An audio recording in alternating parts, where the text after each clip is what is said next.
semakin kita lupakan, semakin besar kemungkinan kita akan merasakan daripada nikmat balasan Allah yang terbaik yang akan Allah berikan nanti kepada kita di akhirat. Tapi semakin kita ingat-ingat, maka semakin kita mudah untuk terserang penyakit ria, mudah untuk terserang penyakit apa? Penyakit ujub. Nah, kalau sudah ria masuk ke dalam hati ini, pada hati rusaknya luar biasa.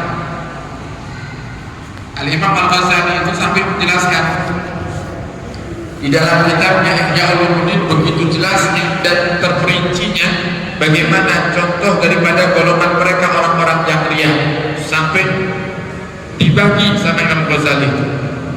Ada orang itu yang ria biusuliddin, dengan usulnya agama, sumbernya agama.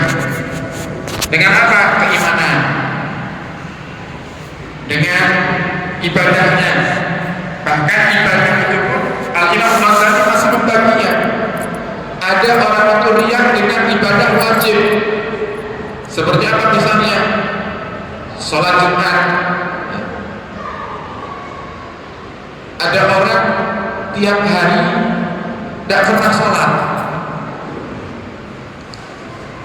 tapi dia sholat Jumat. Ini kan ada, ini sering terjadi. Bahkan pernah saya itu heran, tinggal di satu daerah, cukup lama saya tinggal di daerah tersebut. Saya itu meneliti masjid, setiap Jumatan itu tidak penuh masjid itu. Tapi ada satu Jumat dalam satu bulan yang masjid itu penuh. Itu saya heran. Ini kenapa? Kok ada Jumat, satu Jumat yang masjid ini sampai tidak muat. Tapi kalau Jumat-Jumat yang lainnya, masjid itu ya cukup aja untuk para jamaahnya. Nah, di situ saya mencoba untuk cari info. Oh, ternyata ada model manusia itu yang sholat Jumat itu hanya mau ketika Jumat legi saja. Nah, ini lucu. Tobatnya nampak Jumat legi, Jumat lainnya tidak mau sholat. Ada tipe manusia yang hanya mau sholat Jumat saja, sholat yang lainnya tidak mau. Sholatnya hanya Jumat saja. Nah, di antara kata-kata Ghazali, di antara banyaknya alasan kenapa kok ada orang, model orang yang hanya mau sholat Jumat saja, di antara alasannya adalah untuk menutupi aibnya, takut dicela oleh manusia, dan itu termasuk dalam kategori dia beribadah, melakukan sebuah ibadah karena manusia itu namanya dia. Nah, dia yang parah bahkan sampai Imam Ghazali mengkategorikan sebagaimana Nabi Muhammad mengatakan ini termasuk syirik. Kenapa? Syirik itu kan orang yang menyekutukan Allah, menyembah selain Allah atau menomorsatukan selain Allah Subhanahu wa ta'ala. Makanya riya ini termasuk dosa berat. Riya itu termasuk dibenci oleh Allah, dan Nabi sampai mengatakan dalam hadisnya, inna akhwafa ma akhafu ala ummati, sungguhnya yang paling aku takuti menyerang daripada umatku adalah riya, penyakit riya. Ada orang, kata yang Ghazali itu, sholat Jumat untuk menutupi daripada aibnya, karena dia tiap hari tidak pernah sholat. Tapi karena dia tidak sholatnya itu juga warga tidak tahu. Jangan sampai warga tahu dengan dia, warga itu meneliti ternyata orang ini tiap Jumat tidak ada di masjid. Akhirnya kan ketahuan. Kenapa? Karena hanya sholat Jumatlah yang wajib untuk dilakukan berjamaah. Kalau sholat-sholat yang lainnya sunnah muakkadah berjamaah dalam mazhab Syafi'i. Kalau sholat Jumat wajib berjamaah. Sholat Jumat wajib dilakukan di satu kampung dalam keadaan berjamaah. Nah, sehingga tidak mau semua kaum laki-laki di hari Jumat itu berbondong-bondong berangkat ke masjid. Kalau sampai dia tidak berangkat, otomatis warga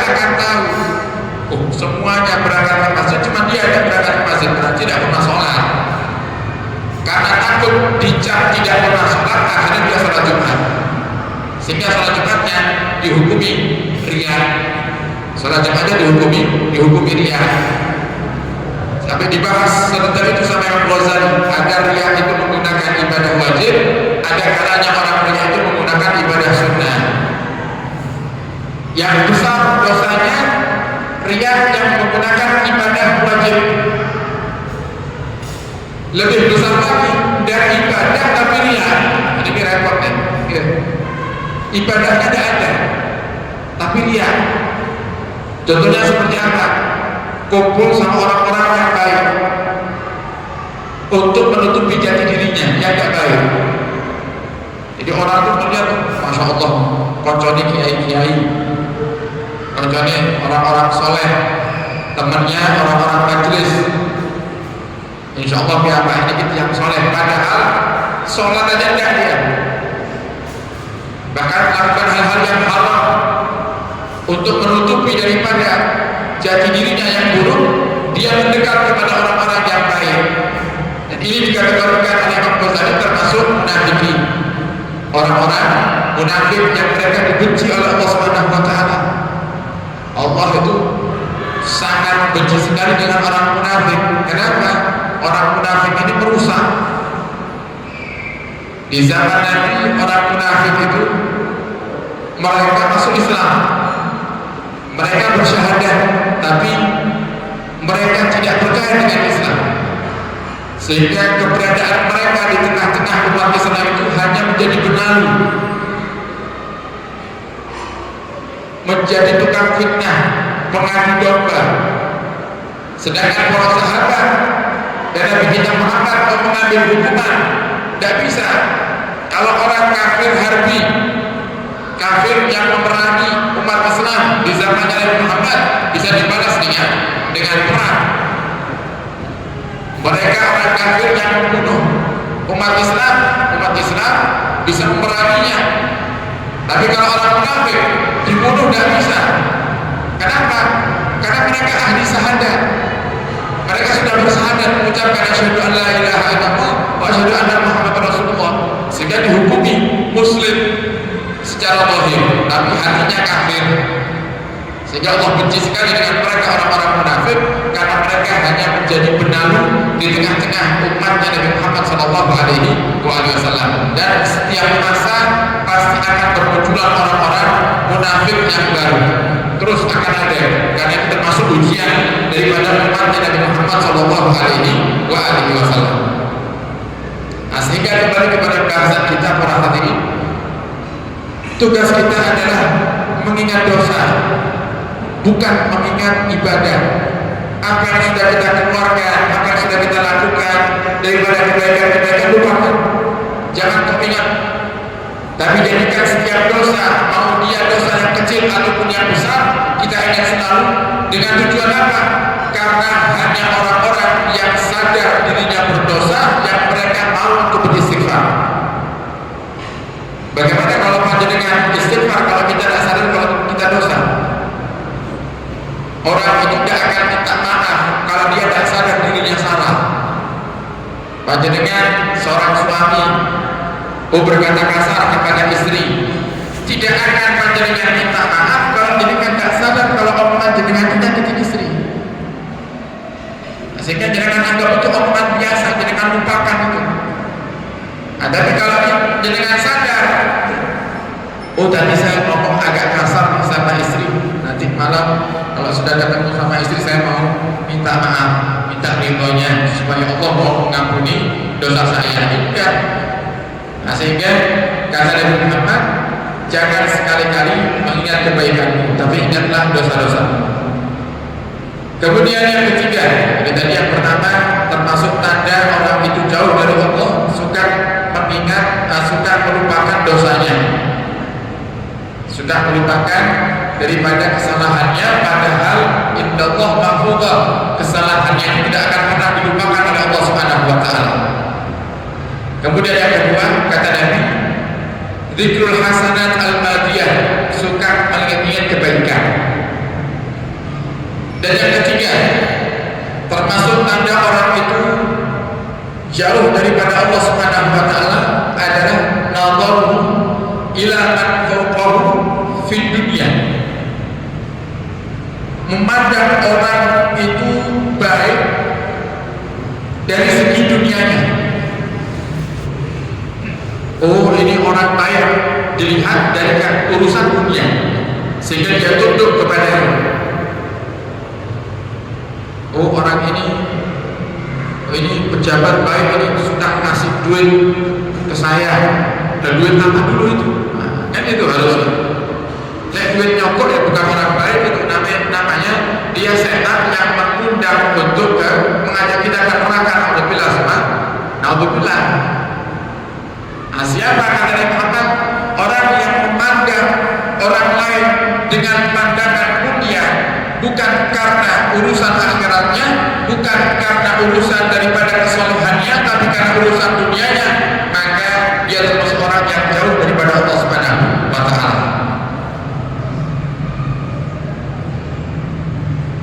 Tapi sebaliknya, ada orang baik, ibadahnya Masya Allah, ahli majelis, kalau berkata selalu sopan, tapi dipandang rendah sama kita. Itu juga tanda kalau kita orang yang sengsara, orang yang jauh daripada Allah Subhanahu wa Ta'ala.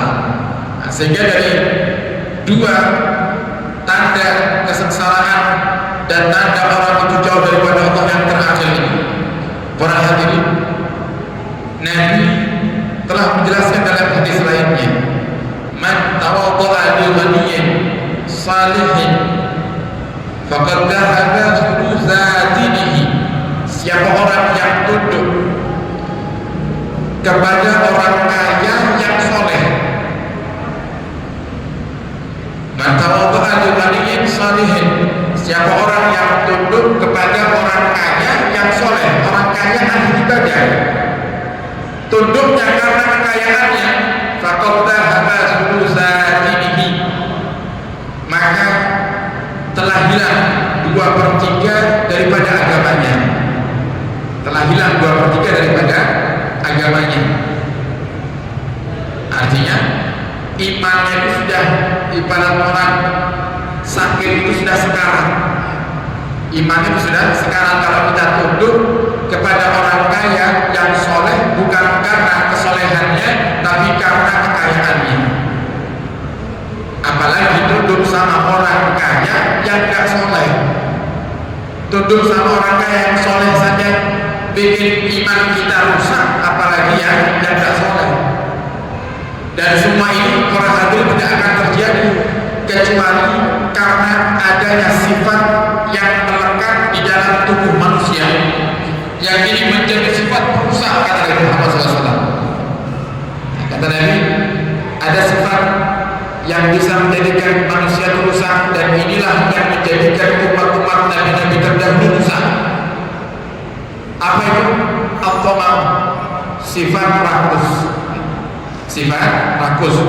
Ya, tadi kita sampaikan di majelis sore hari, ada 4 keistimewaan. Ada 4 keistimewaan yang Allah berikan kepada kaum panjenengan ini, umatnya Nabi Muhammad SAW. Apa itu? Yang pertama, akal. Manusia itu dikasih sama Allah akal. Tujuan akalnya apa? Untuk mengontrol, untuk membedakan, tafriq bainal hasanat wa sayyi'at, membedakan mana yang baik dan mana yang buruk. Tafriq bainal haq wal batil, untuk membedakan mana yang hak dan mana yang batil. Tapi orang akan hilang akalnya kalau sudah dia punya hati yang memiliki rasa emosi yang besar. Rasa yang turun agung itu ngamuan, emosian, berambisi yang berlebihan, itu biasanya hilang akal. Nyata yang itu harus ngamuk. Masya Allah, kebun binatang diabsen, tidak ada. Mulai dari gajah, sapi, kebo, kabeh diabsen, tidak ada. Sampai binatang yang sampai itu binatang kalau disebut namanya itu orang mandangnya ini ngomong kotor. Nah, padahal kenapa binatang? paling seringnya digunakan oleh mereka orang-orang yang punya sifat emosian, nyebut nama binatang yang kasar-kasar, padahal biasanya tidak kasar, itu nama binatang aja, cuman karena sering disebut oleh orang-orang yang emosian akhirnya menjadi seakan-akan itu buruk. Nah ini kalau orang sudah marah itu hilang akal, bahkan bisa hilang ingatan juga. Orang harus ngakui hilang ingatan. Ada seorang perempuan marah sama suaminya. Kadang di antara yang diomongkan, kamu ini tidak becus dari suami, tidak pernah menyenangkan saya, sehingga ini paling susah nih. Padahal tidak menyenangkannya cuma sekali, menyenangkannya 1000 kali. Tapi yang 1000 dilupakan, yang satu kesalahan ini diingat. Makanya bukan hanya sekedar hilang akal, orang itu kalau sudah emosi hilang ingatan. Yang suami pun juga seperti itu.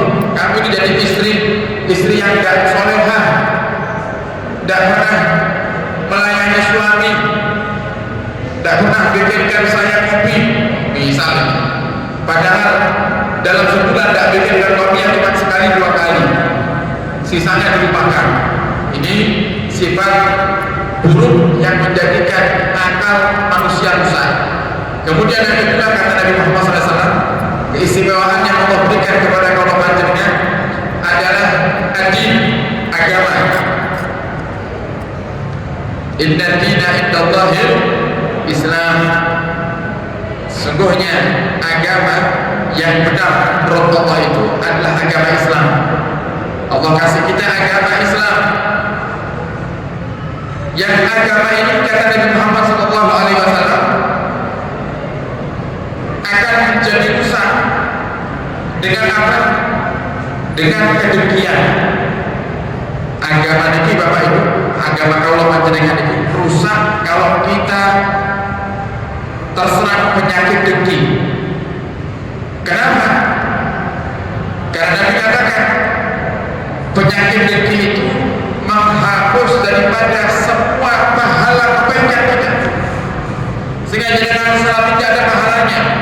Jangan duduk di masjid ngaji seperti ini yang harusnya jangan pulang nanti dapat pahala haji yang sempurna, hilang pahalanya. Kenapa?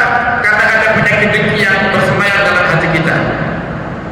Makanya dengki ini penyakit yang sampai Imam Ghazali sendiri mengatakan salah satu daripada penyakit hati yang menyebabkan timbulnya penyakit-penyakit yang lainnya.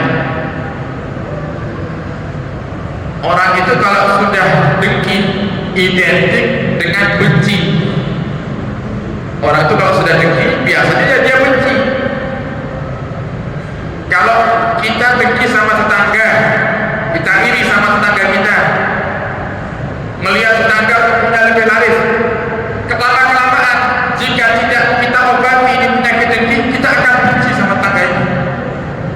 Dan terkadang justru Allah Subhanahu wa Ta'ala ingin menunjukkan kepada kita, wahai orang-orang yang dengki, kekuasaan itu di tanganku, kata Allah, yang kaya itu aku, dan yang berhak untuk menjadikan hamba itu kaya atau tidak hanya aku.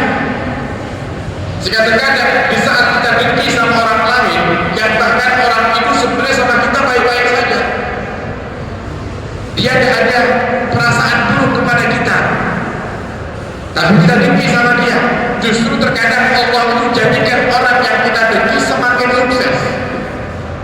Supaya apa? Supaya kita cepat sadar, semakin kau dengki, semakin orang yang kau dengki menjadi sukses. Tujuannya Allah SWT ini kasih pelajaran buat kita. Jangan sok-sokan hidup sudah numpang di buminya Allah, tapi kita sok-sokan seakan-akan ikut mengatur Allah Subhanahu wa Ta'ala. Siapa kita? Allah tidak butuh kita, kemudian kok kita sok-sokan ngatur seakan-akan Allah salah memberikan rezekinya kepada orang lain. Nah, ini penyakit merusak. Kata Rasulullah, Al-Hasan yuziluddin, dengki itu bisa merusak agama seseorang. Ternyata orang itu kalau sudah dengki, Masya Allah, tidak pandang dulu. Dalam urusan agama pun orang bisa saling mendengki. Makanya ini penyebab kenapa dakwah Nabi kita Muhammad SAW yang itu sekarang menjadi tugas Allah panjenengan. Terkadang kita temui hambatan-hambatan di antara hambatannya ada penyakit ini, sehingga muncul orang-orang yang merasa dirinya lebih baik. Seorang yang berilmu, yang mungkin sudah sepuh, kepingin disembuhkan, sehingga kalau ada lulusan-lulusan pondok pesantren, anak-anak muda yang berlulus daripada pondok pesantren, buka majelis di rumahnya sendiri, kadang yang sepuh tidak terima,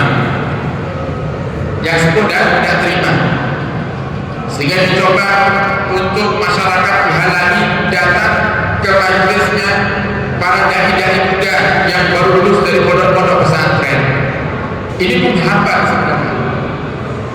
Yang sepuh mentuknya muda, padahal dakwah ini tujuannya untuk apa? Kalau dakwah itu ikhlas lillahi ta'ala, semakin banyak yang ikut berjuang, semakin banyak yang mensyiarkan agama Islam, harusnya semakin kita merasa bersyukur kepada Allah Subhanahu wa taala. Kenapa? Ya karena semakin banyak dan semakin cepat dakwah ini sampai kepada targetnya. Nah, sekarang ini, misal satu masjid ini semuanya ustaz-ustazah. Ini misal yang hadir ada kiranya 50 orang, semuanya ustaz-ustazah. Panjenengan punya waktu dalam sebulan 30 hari. Saya juga punya waktu dalam sebulan 30 hari. Anggaplah majelis itu hanya di waktu malam, misal ini, supaya lebih mudah membayarkannya. Kalau panjenengan sehari hanya bisa berdakwah di satu desa atau bahkan satu dusun, berarti dalam satu bulan panjenengan hanya bisa target berdakwah di 30 dusun. Di 30 dusun. Saya juga seperti itu. Kalau kita saling mendengki, maka yang namanya target dakwah tidak akan sampai kepada masyarakat. Kenapa? Karena akan ada orang itu yang merasa lebih baik daripada yang lain, kemudian menghentikan dakwahnya yang lain, sehingga muncullah cara kalau ada ustaz baru datang di kampungnya tidak boleh bikin majelis di situ, dicekal. Padahal sama-sama Ahlus Sunnah wal Jamaah. Kalau berbeda akidah, ya kita harus menjaga akidah umat. Tapi kalau akidahnya sama, Ahlus Sunnah wal Jamaah, jadi pengusaha. Jadi pengusaha. Nah, ini yang menjadi terhambatnya dakwah Nabi ini sampai kepada umatnya di akhir zaman. Itu yang pertama. Yang kedua, yang menjadi hambatan sampainya dakwah Nabi kepada umat ini adalah ada orang-orang itu yang memiliki kemampuan untuk berdakwah, mengajarkan ilmu kepada masyarakat, tapi merasa dirinya belum pantas untuk mengajar ke masyarakat. Atau yang dibilang dengan istilah tawadhu. Tapi tawadhu bukan pada tempatnya. Segala sesuatu, Bapak Ibu, yang diletakkan bukan pada tempatnya, itu namanya boleh. Sesuatu yang diletakkan bukan pada tempatnya, itu namanya boleh. Segala hal itu definisi boleh. Wa syai' fi ghairi mahalli, meletakkan sesuatu bukan pada tempatnya, itu definisi daripada adul kezaliman. Orang lagi wajib menafkahi istri, dia mampu menafkahi istrinya, tapi dia tidak nafkahi istrinya, malah uang yang harusnya digunakan untuk menafkahi istri dia sedekahkan kepada orang lain. Sedekahnya ini zalim. Di mata Allah tidak ada bersedekah. Nah, makanya kita harus ngerti dulu itu. Zalim itu bukan hanya mukuli orang. Zalim itu bukan hanya mengambil warisan saudara atau melebihkan ukuran tanah, patoknya digeser ke tanah orang. Bukan hanya itu saja, zalim itu meletakkan sesuatu yang harus diletakkan di satu tempat yang namanya A, kok kita letakkan di B, itu sudah kita masuk kategori orang yang zalim. Yang harusnya uang yang ada di kantong kita ini untuk nafkahi istri, kok ternyata malah kita gunakan untuk sedekah, bukan maksiat, untuk sedekah, itu kita zalim. Ini para hadirin, kembali kepada pembahasan kita. Orang itu kalau merasa dirinya utawadhu dengan alasan apa? Masih ada kiai sepuh, saya dakwahnya nanti saja, masih ada kiai sepuh, saya taklim sama kiai sepuh. Bukan, itu bukan tawadhu itu. Karena yang namanya dakwah ini butuh berjuang yang sangat banyak. Makanya sering kami sampaikan, saya, Bapak Ibu butuh berjuang yang banyak. Ayo kita berjuang bareng-bareng. Saya butuh tenaga panjenengan, saya butuh ilmu panjenengan, saya butuh ide panjenengan. Ayo kita berdakwah bersama-sama agar umat ini sadar betapa pentingnya sholat, betapa pentingnya menjalankan aturan syariat. Ayo kita bareng-bareng. Karena saya sendiri kan merasakan itu. Ada saat-saat tertentu, Bapak Ibu, saya itu merasa, ya Allah, saya itu butuh banyak sekali berjuang. Saya itu kepingin, sudah lama sekali kepingin banyak sekali program-program untuk membantu umatnya Nabi Muhammad ini yang ingin saya buat. Di antaranya ini baru seminggu baru kita umumkan. Ini pun juga yang daftar baru sedikit. Saya itu sudah punya angan-angan lama, Bapak Ibu. Apa angan-angan saya? Tahun 2016 itu saya pernah membawa santri. Waktu itu pertama kali saya ke Tulungagung, yang saya masuk 2015 akhir, 2016 persis 1 tahun. Saya dengar kabar ada di bulan Desember ada orang-orang di luar Islam yang mencoba untuk menjadikan umat Islam murtad di daerah-daerah terpencil yang ada di Tulungagung. Akhirnya kita dengan kawan-kawan membuat satu program rehlah itu sebenarnya jalan-jalan, tapi jalan-jalannya untuk memantau kondisi umat Nabi Muhammad SAW. Nah, di saat itu kita pergi ke satu desa yang ada di pelosok, kan saat itu jalannya pun masih makadar. Kita bawa santri pakai pickup. Di sana kita bukan majlisan, kita membantu masyarakat. Jadi habis kita nginap habis subuh, santri wiritan seperti biasa. Setelah itu kita sebar untuk ke sawah-sawahnya warga, bantu. Nah, ada rata-rata di saat itu warga banyak yang nanam gubis. Warga ada yang metiki daun-daun yang kering dari gubis supaya pertumbuhannya bagus. Nah, kita suruh satu itu bantu. Nah, setelah itu tujuan kita apa? Tujuan kita agar warga itu bertanya, ini siapa? Nah, karena mereka penasaran. Malam hari habis maghrib mereka datang ke tempat kita nginap, ngobrol, kita kopi bareng. Tidak ceramah ya. Karena mereka orang-orang yang kondisi semacam itu, Bapak Ibu, kalau diajak pengajian repot. Oke. Diajak ngaji susah. Sehingga ngobrol biasa, nyantai. Nah, saya tanya-tanya, saya selingi, saya masuki. Gimana Pak orang-orang sekitar sini terkait dengan sholat lima waktunya? Oh, kalau sini tidak dikiri sholat, sing dibikiri tiap hari pokok sakit dahar, alhamdulillah. Pokok ada yang bisa dimakan sudah selesai. Mereka tidak bikin ibadah. Nah, itulah yang dijadikan kesempatan oleh orang-orang di luar Islam untuk menjadikan yang muslim murtad. Dengan apa? Diiming-imingi beras, diiming-imingi sembako, hanya dikasih beras 5 kilo dan 1 kardus mie instan, itu mereka rela untuk meninggalkan Islam.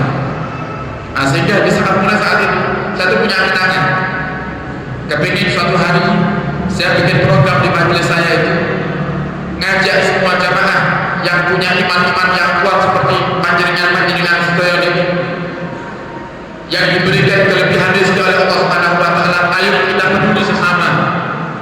Kita peduli sama keluarga, sama saudara, sama umat Islamnya.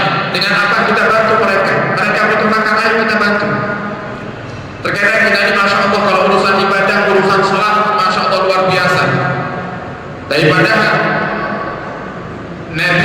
Ibrahim alaihissalam pernah diingatkan oleh Allah Subhanahu wa taala setelah Nabi Ibrahim itu sholat 4.000 rakaat.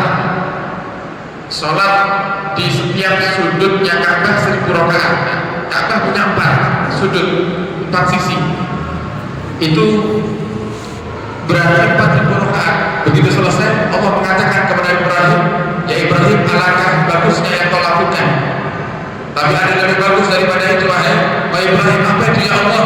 Memberikan sesuatu makanan kepada orang yang lapar. Lebih baik daripada sholat 4.000 rakaat yang dilakukan oleh Nabi Allah Ibrahim alaihissalam. Nah, sehingga di saat kita membuat atau punya ingin anak-anak ingin membuat program ini, satu kendala saya, kekurangan berjuang yang mau berjuang bareng sama saya. Kalau saya ngurusi semuanya Pak, harus ngisi pengajian, harus mendata jamaah yang infak beras, nanti saya harus belanja beras, repot, tidak ada. Makanya saya butuh tenaga yang banyak, dan ini nyata. Nah, sehingga berjuang itu tidak bisa sendirian. Siapa kita mau berjuang sendirian itu? Makanya sehingga kalau seandainya ada tiap hari bahkan kok di setiap kecamatan bermunculan pondok-pondok pesantren baru yang akidahnya sama dengan kita Ahlussunnah wal Jamaah, harusnya kita banyak bersyukur. Yang namanya santri, Allah yang arahkan. Allah yang arahkan. Ada kok pondok-pondok pesantren itu yang berjejer dengan kepengurusan yang berbeda, bukan satu yayasan tapi santrinya ribuan. Ada banyak itu di sekitar kita pun banyak. Di Blitar, saya sering isi 2 minggu atau 3 minggu yang lalu sama teman-teman isi di sana. Pondok sejajar sama-sama Ahlussunnah wal Jamaah, tapi santrinya banyak, sama-sama banyaknya. Kenapa? Santri itu sama ibaratnya seperti rezeki. Tidak akan salah alamat, tidak akan salah alamat. Jadi tidak perlu kita takut dalam berdakwah, tidak perlu kita takut nanti tidak ada yang mau hadir ke majelis saya. Dakwah ini bukan urusan cari jamaah, bukan. Dakwah ini urusan menjalankan tugas, menjalankan kewajiban. Urusan yang hadir banyak, yang tidak hadir yang hadir banyak atau tidak, itu bukan urusan kita, itu urusan Allah Subhanahu wa taala. Makanya dalam dakwah, ketika kita lulus pada pesantren, kita izin ingin berdakwah, mengajar, mendidik sesama saudara muslim di luar pondok pesantren. Itu diantara nasihat daripada guru kami adalah yang terpenting itu bukan daripada banyaknya jamaah. Yang paling terpenting di saat kita bikin majelis, gimana caranya Allah ridho sama majelis kita. Kalau sudah Allah ridho sama majelis kita, Allah akan turunkan nur di majelis kita. Nur itu apa? Cahaya. Sebagaimana dikatakan oleh Imam Waqi', guru daripada Imam Syafi'i, nasihat kepada Imam Syafi'i, fa'akhbarani bi'annal ilma nurun. Beliau Imam Waqi' mengabarkan kepadaku bahwasanya ilmu itu cahaya. Kalau Allah sudah ridha kepada satu majelis, Allah tanamkan cahaya di majelis tersebut, maka cahaya tersebut akan menjadi seperti sebuah magnet. Sebuah magnet. Magnet itu bahasa Jawa ini apa? Ada bahasa lain tuh magnet. Berani. Kita punya magnet, kita letakkan di satu tempat, kemudian kita jejer di kanan kirinya besi, maka besi itu yang akan mendekat sendiri kepada magnetnya. Semakin besar magnetnya, semakin daya tariknya kuat. Nah, semakin besar nur yang Allah berikan kepada suatu majelis, semakin besar daya tarik yang akan masuk kepada majelis tersebut. Sehingga banyak orang yang mendatangkan tanpa harus kita berupaya atau berusaha untuk mendatangkan mereka. Nah, ini para hadirin yang perlu kita tanamkan. Jadi kalau dalam urusan berdakwah, jangan takut dengan jamaah. Nampariku ini masalahnya Habib, kita ini kepingin bikin majelis santai, masalahnya takut tidak ada yang datang. Mulai dulu ini ada dengan teman-teman itu. Satu hari saya itu sholat zuhur di salah satu masjid yang besar di salah satu kecamatan yang ada di Tulung Agung.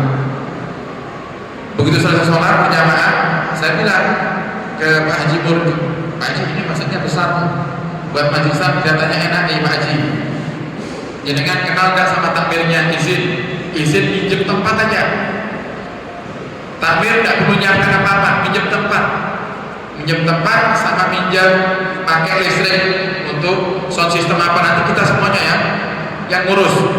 Akhirnya kebetulan takmirnya sholat juga di situ waktu itu. Akhirnya ngomong, ini beb takmirnya ada.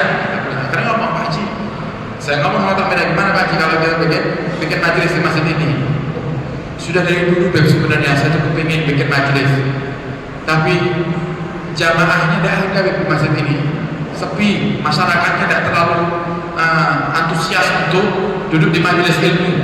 Saya bilang dimulai aja dulu Pak Haji, dimulai aja dulu. Urusan datang itu bukan urusan kita, urusan Allah Subhanahu wa Ta'ala. Alhamdulillah, saya cuma butuh jadikan izinkan aja, jadikan iya, kita mulai. Namanya dakwah itu yang merintis. Nabi Muhammad itu tidak langsung bisa mengislamkan satu Mekah, tidak ada. Nabi Muhammad tidak langsung begitu diutus jadi nabi langsung semua orang Mekah masuk Islam, tidak. Dari sedikit-sedikit, 1-2 orang, dari tiga orang, terus Nabi terus berdakwah tanpa bosannya dan mengingatkan agar orang itu masuk Islam, dari yang awalnya tidak mau sampai akhirnya menjadi mau. Dengan kesabaran akhirnya orang itu mau berubah. Dan bahkan kaidah dalam berdakwah itu, orang hadirin, ini kita majlisan ini tidak semua warga Botoran hadir, kita ada. Malah ini banyaknya dari luar Botoran ini. Oke, banyak dari luar Botoran, tapi tidak apa-apa. Majelis yang dibuat di satu tempat itu akan membawa keberkahan bagi semua yang ada di sekitar itu. Rahmatnya itu akan kecipratan kepada mereka sedikit demi sedikit.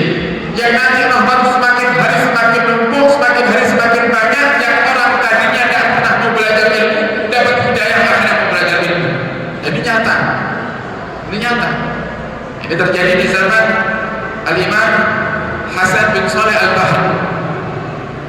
Al-Imam Hasan bin Saleh Al-Bahri itu punya salah satu santri, murid jamaah aktif yang istiqomah selalu duduk di depan.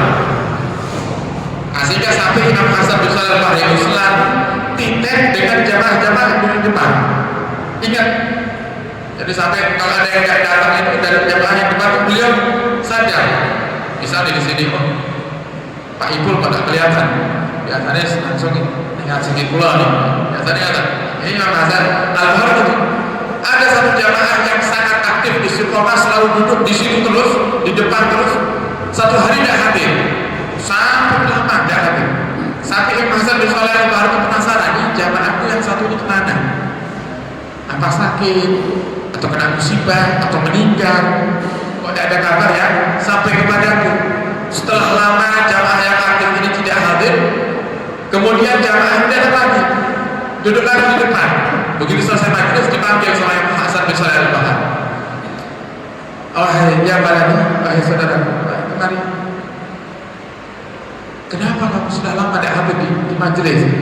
Saya sampai bingung. Atau kamu sakit, atau kamu kena musibah, atau gimana? Tidak ada yang tahu tentang dirimu. Artinya apa? Jamaah ini ngomong ke Imam Hasan bin Saleh Al-Bahri, wahai guruku, ketidakhadiranku ini disebabkan karena aku merenung, sumpah, mikiri sesuatu. Apa yang kau pikiri? Kata Imam Hasan bin Saleh Al-Bahri. Pernah satu hari ada orang namanya Fulan bin Fulan. Dia itu kerjaannya rentenir. Nah, rentenir ini kan urusannya riba. Ngutangi orang 1 juta, minta baliknya 1,5 juta. Nah, rentenir, riba, pemakan riba. Dia datang ke rumah, minta dibimbing untuk tobat.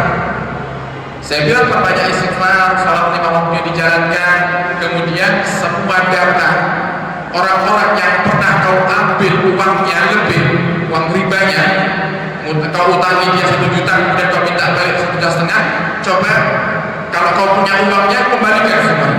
Karena itu kau mengambil hak orang lain dengan cara yang boleh. Kembalikan semua. Akhirnya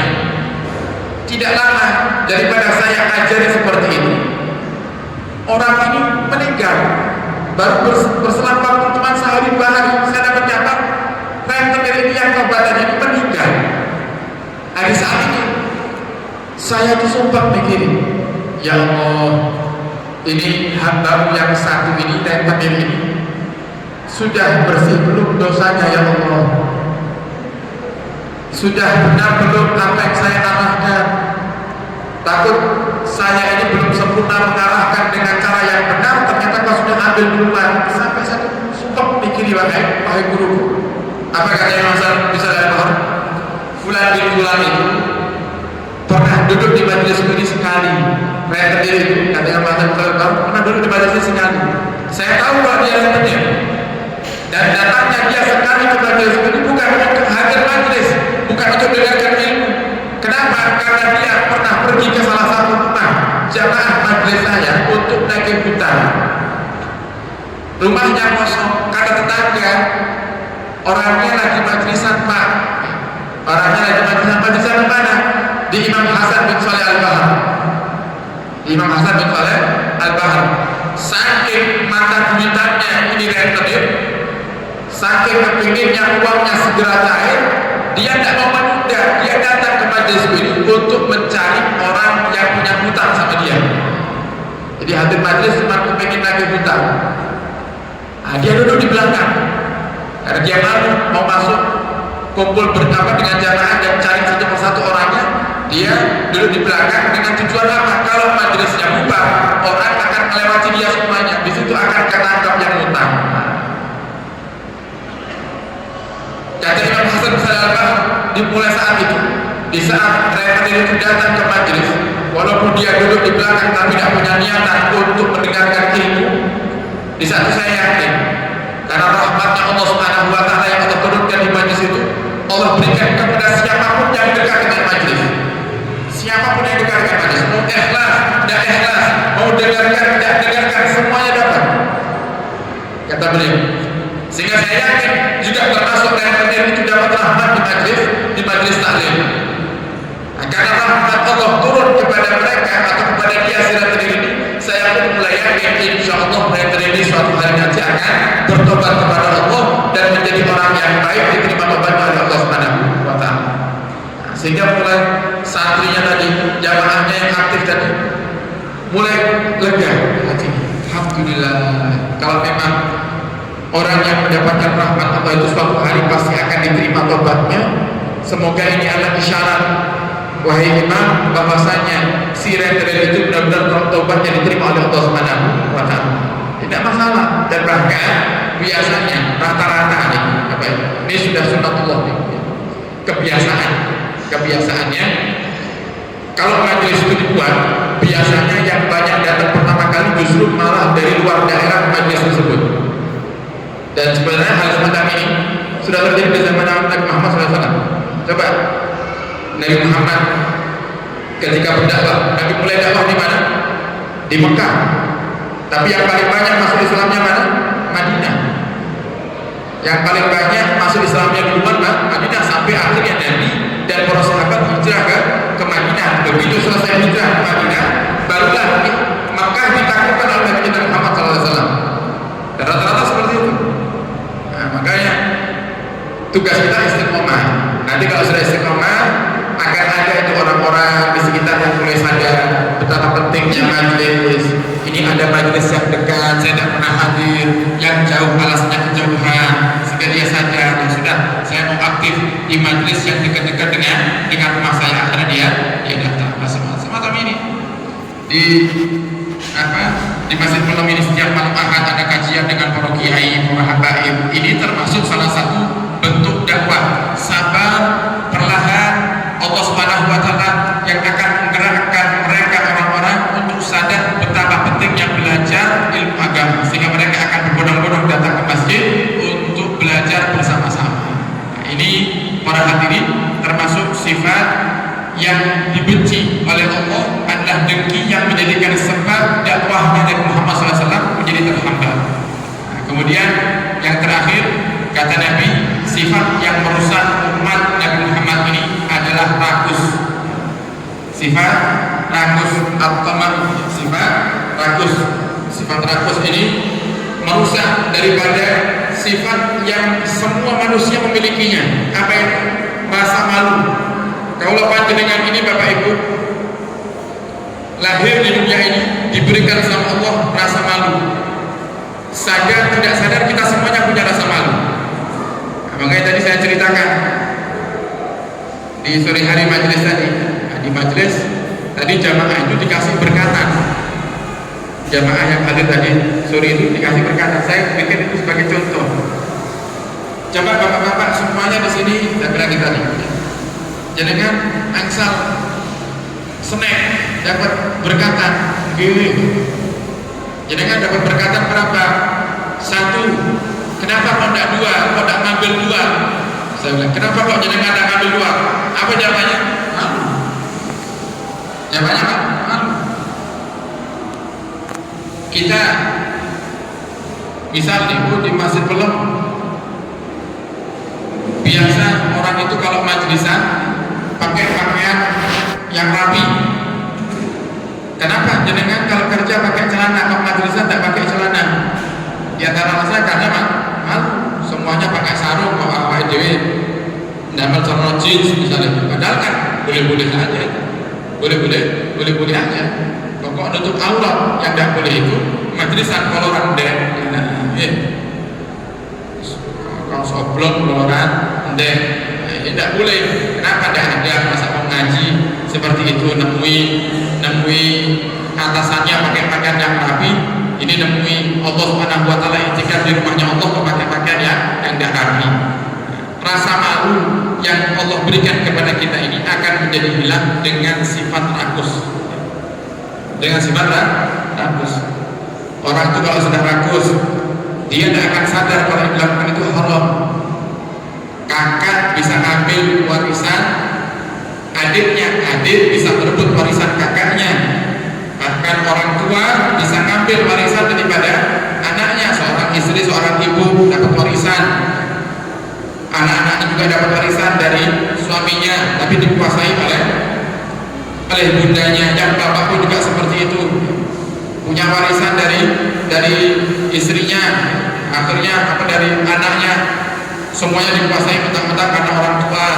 Nah, hal ini terjadi sebab apa? Sebab sifat rakus. Orang itu kalau sudah rakus, hilang. Orang rasa malunya itu hilang. Tidak punya rasa malu lagi. Dan ini terjadi di semuanya ini. Dalam semua hal. Kalau kita sudah ingin mencapai suatu target dan kita rakus untuk mendapatkannya, kita akan kehilangan rasa malu. Orang itu tahu riba itu haram. Bahkan mereka sadar, kalau itu sering mereka dengarkan dari guru-gurunya, kalau riba itu haram. Tapi masih ada orang yang sampai detik ini menggunakan riba, yang padahal dia sadar kalau riba itu haram. Bahkan terkadang aktif di majelis. Ini kan repot. Kenapa dia lakukan itu? Sampai nyadar. Dia katakan terang-terangan. Sampai saya bilang, riba haram Pak, haram. Tapi sekarang ini gimana kita bisa sukses kalau kita ini tidak utang ke bank? Apa namanya? Saya bilang, berarti jenengan lebih nganggap bank itu lebih kaya daripada Allah. Hebat jenengan, saya bilang itu. Menuhankan bank, seakan-akan kita ini kalau mau kerja pengen sukses, gimana coba? Ya harus utang bank. Padahal tidak harus. Justru pemahaman yang semacam itulah yang menjadikan Allah murka sehingga Allah tidak tunjukkan jalan suksesnya. Walaupun dia minjem ke bank, tidak akan pernah ketemu sukses. Dan itu nyata. Nyata orang yang ngomong seperti ini, ngomong kalau kita tidak utang bank untuk modal kerja, kapan kita suksesnya? Terjerat hutang. Sampai sekarang malu-malu sendiri. Padahal itu jamaah aktif di majelis. Nah, kenapa ini terjadi? Karena cuma rakus. Karena sifat rakus yang ada dalam diri manusia.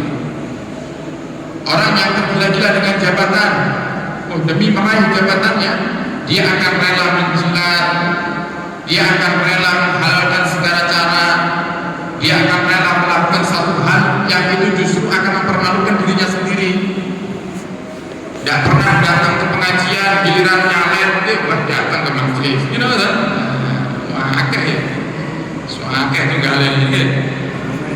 Enak sing SMS macam-macam ini. Mau datang ke majelis ya. Datang aja. Jadi kan datang ya atau SMS kula. Gitu kan. Kira nonton hajat nyalek SMS. Gitu kan. Datang aja. Majelisan ngaji, enten tok amul barokah makan, ya boleh. Kan sudah selesai. Kalau hajatnya untuk mencari dukungan, nah ini coba harusnya kan malu. Tidak pernah hadir majelis, tiba-tiba hadir majelis karena ada hajat dunia, cari suara. Nah ini orang hadirin sama. Hal itu terjadi sebab hilangnya rasa malu. Hilangnya rasa malu. Coba nih,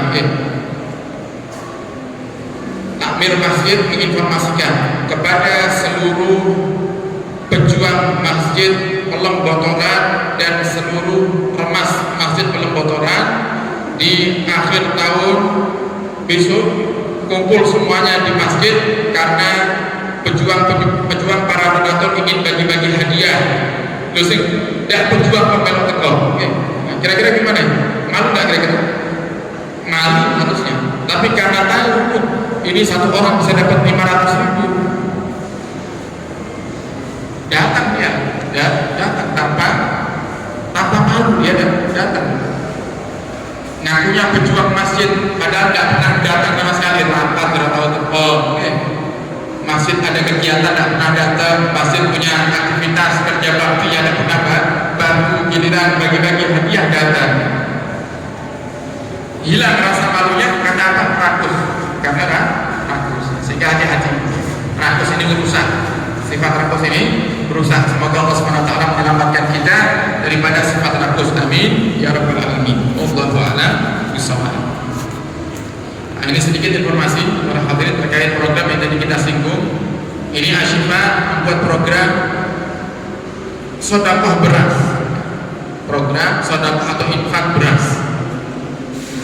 Berjamaah yang ingin rutin minimal sebulan 30.000, berarti sehari 11.000. Nanti untuk pengumpulan dana itu dari tanggal 1 sampai tanggal 20, tanggal 21 sampai akhir bulan itu untuk pendistribusian, pembagian berasnya kepada target-target yang sudah ditentukan. Atau juga bisa tidak rutin. Jadi program ini bukan hanya untuk yang rutin-rutin saja. Mungkin panjenengan kalau mau rutin, jangan takut kalau bulan depan belum bisa, misalnya karena mumpung hari bulan ini masih ada keuntungan lebih, kebutuhan sudah tercukupi semuanya, ada sisa uang. Jangan kepengen ikut andil membantu sedekah beras ini boleh.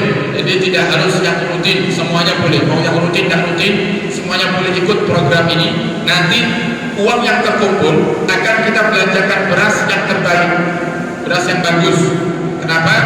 Karena kalau kita mau sedekah, Pak, usahakan yang bagus. Lan tanalul birra hatta tunfiqu mimma tuhibbun. Tidak akan sempurna kalian mendapatkan daripada kebaikan atau pahala kebaikan yang sempurna kecuali kalian sudah mengeluarkan, menginfakkan apa yang kalian cintai.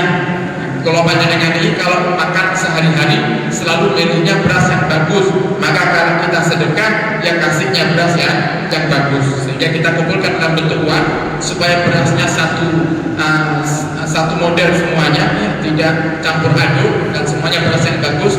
Nanti akan kita distribusikan atau kita berikan kepada mereka yang pertama du'afa, orang-orang lemah, dari fuqara masakin, anak-anak yatim dan orang-orang yang memang membutuhkan bantuan beras itu. Kemudian yang kedua, untuk pondok-pondok pesantren berakidah ahlus sunnah wal jamaah. Ada banyak pondok-pondok pesantren, masya Allah, yang mereka kiainya dengan semangat yang mendidik daripada santri-santri untuk menjadi generasi-generasi pejuang dakwah Nabi di masa yang akan datang. Mereka kesulitan untuk memberikan makan kepada santri-santrinya. Kita bantu para kiai, kita bantu pondok-pondok pesantren untuk memberikan makanan kepada para santrinya. Minimal kita membantu sedikit walaupun tidak bisa mencukupi semuanya. Nah, sehingga beras dana yang terkumpul dari panjenengan semuanya akan murni digunakan untuk membeli beras dan operasional pengantaran beras, mendistribusikan beras kepada target-targetnya masing-masing. Jadi Ashifa tidak ambil untung. Ashifa tidak ambil ujung dari beras ini. Nah, biar kita bikin program ini, memang niat kita ingin mensejahterakan daripada umatnya Nabi Muhammad dan juga ingin mendapatkan keuntungan dari Allah. Allah kalau kasih untung tidak seperti hitungan kalkulator manusia. Allah kalau kasih untung kita lebih besar lagi insya Allah. Nah, sehingga mari Bapak Ibu yang ingin ikut andil infak beras, zakat segera mendaftar ke admin Majelis Asyifa atau ke admin Sedekah Beras Asyifa Mas Rahim, atau kalau wilayah bocoran ini bisa minta tolong ke Pak Haji Didit atau Bu Hajah Lina yang nanti bisa disambungkan kepada adminnya. Nah, karena beliau juga termasuk yang aktif di Majelis Asyifa. Monggo sakit disampaikan kepada keluarga, sahabat, kerabat, tidak harus untuk jamaah Asyifa saja semuanya. Kita ajak sebanyak-banyaknya orang untuk ikut mensejahterakan umatnya Nabi Muhammad SAW. Insya Allah dengan kita memberikan beras kepada mereka orang-orang yang membutuhkan, kepada mereka para santri-santri, insya Allah Allah akan berikan kepada kita semuanya kuncinya surga. Kata-kata Nabi, salah satu kunci masuk surga adalah al-imut'am, berbagilah makanan. Insya Allah semoga dengan program ini Allah Subhanahu Wa Taala ridho, Allah kirimkan pejuang-pejuang ikhlas ahli surga untuk membantu, dan semoga Allah pilih kita juga termasuk di antaranya insya Allah. Amin ya rabbal alamin. Mari kita tutup dengan surat Al-Fatihah. Semoga yang hadir di malam hari ini Allah berikan kepada kita semuanya dan yang menyaksikan acara ini umur yang panjang dalam ketaatan serta sehat walafiat, yang sakit Allah berikan kesembuhan, keluarga, orang tua, istri, anak, guru dan santri-santri dan semua orang yang baik kepada kita. Yang sedang sakit semoga Allah berikan kesembuhan semuanya dengan kesembuhan yang sempurna. Allah panjangkan umur mereka dan semoga Allah kabulkan hajat Allah panjenengan sedaya min hawaijid dunya wal akhirah, daripada hajat dunia dan hajat akhirat. Dan semoga Allah Subhanahu Wa Taala bersihkan hati kita daripada kedengkian, Allah bersihkan hati dari kerakusan, Allah jadikan hati kita hati yang bersih, hati yang dipenuhi dengan cinta kepadanya dan cinta kepada kasihnya Nabi Muhammad SAW. Dan semoga Allah Subhanahu Wa Taala mudahkan kalau panjenengan sebelum Allah takdirkan kita wafat, Allah izinkan kita untuk bisa berziarah Mekah dan Madinah, menjalankan ibadah haji dan umrah, berziarah ke makam Sayyidina Muhammad SAW. Dan semoga Allah Subhanahu Wa Taala setelah memanjangkan umur kita, Allah wafatkan kita kelak di akhir hayat dalam keadaan husnul khatimah ala hadhihi niyyah wa ala kulliyatun salihah bi jahin nabi wa ali nabi ila hadratin nabi sallallahu alaihi wasallam. Bismillahil Fatihah.